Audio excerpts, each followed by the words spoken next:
Labadiena visiems. Iš ties darau šį įrašą ekspromtu, nes išgirdau pačią ko gero juokingiausią arba jau anekdotų, manau, kad tapsiančią spaudos konferenciją, kurią pristatinėjo ne kas kitas, o konservatorių naujas pirmininkas Laurynas Kasčiūnas.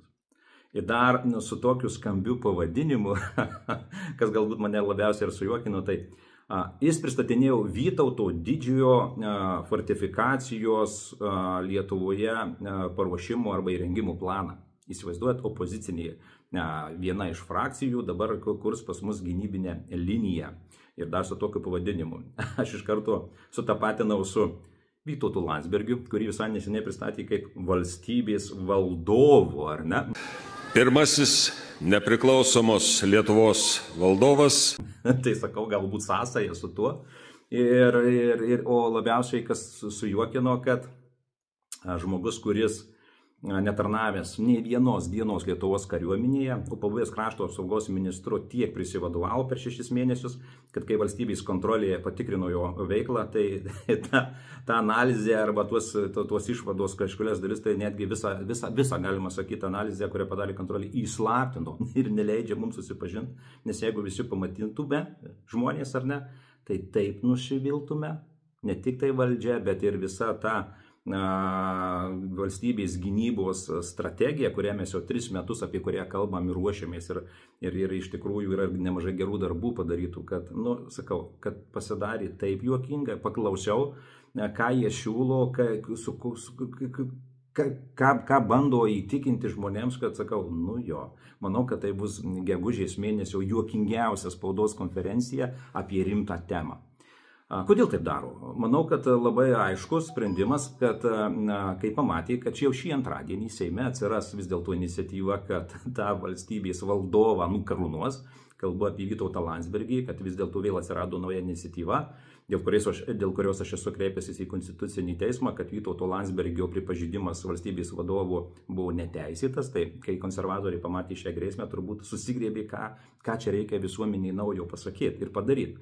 Prisiderino, kad artėja gegužės 9, Rusijoje bus daug kalbama apie paradą, ar ne, toliau galvoja, kad Zapad pratybos, gynybinė tema yra labai svarbi. Ir ką grėbėsi Kasčiūnas, savo tos dievulio temos, apie kurią daug kalbėjo, bet kuri yra visiškai nesvarbi šiam momentui, nes jinai netgi pagal mūsų partinį sutarimą tik 30 punktų ėjo, nes yra svarbesnių dalykų, kaip ir žvalgybos stiprinimas, terorizmo grėsmės, pilietinio pasipriešinimo arba ugdymo vystymas, kuris irgi jau devalvuotas visiškai, nes kaip pasiūlė nekilnojamų turto apmokestinimą, žmonės ne tik kad kalba apie valstybės gynybą ir valdžios pasitikėjimą valdžia, bet apie valdžios galbūt nuvertimą, nežiūrėkit, kokie mitingai nebuvo.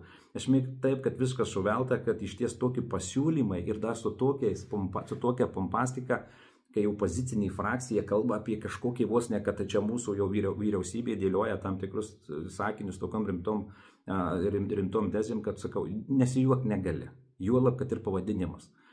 Toksai jau juokingas, net Vytauto didžiojo. Aš suprantu, kad turėjom kunigaikštį, bet kad dabar, kai kalba Kasčiūnas, akivaizdu, kad kalba apie Vytautą Landsbergį. Tai Vytauto Landsbergio, Vytauto didžiojo kažkoks tai fortifikacijos įgyvendinimo planas.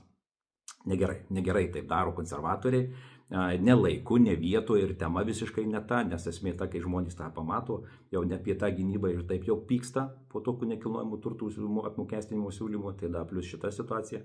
Manau, kad sakau, tikrai Kasčiūnas tokią nesąmonę darė, kad tokia spaudos konferencija, gaila tų žmonių, kurios pasikeitė kaip ekspertus, nes ten tikrai žmonės garbingi, kai kas ir Ukraino kariauja ar ne, bet jeigu pasikviestų normalų specialistą, karininką, tikrai sumaltų juos į miltus. Nes mūsų gynyba rūpinasi NATO gynybiniai planai.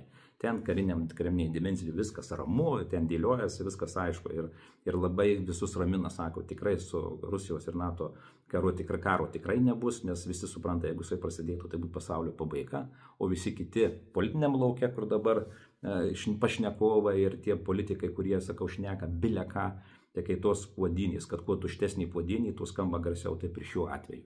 Nu, Laurynas Kasčiūnas tikrai ne vietų ir ne laikų, juolab, kad vakar per žinias mačiau, kad ta garsioji Kasčiūnkė, kuri turėjo sulaikyti tankus, tai girtas vairuotojas kaip dėjo per tą tvorą ir į Baltarusiją įvažiavo, tai aš nekalbu apie tankus. Žodžiu, juokingiausia istorija, kuri bus ko gero gegužės mėnesį, tai yra Lauryno Kasčiūno Vytauto didžiojo fortifikacijos planas, kuris turės pakeistas greitai pavadinimas, nes ko gero antradienį Vytauto Landsbergio nukarionavimas vis dėlto įvyks. Taip, kad sakau, buvo pasidalinti šią anekdotinę situaciją, nes jinai tikrai verta dėmesio. Anekdotų 10 būtų pirma vieta gegužės mėnesį. Tiek žinių.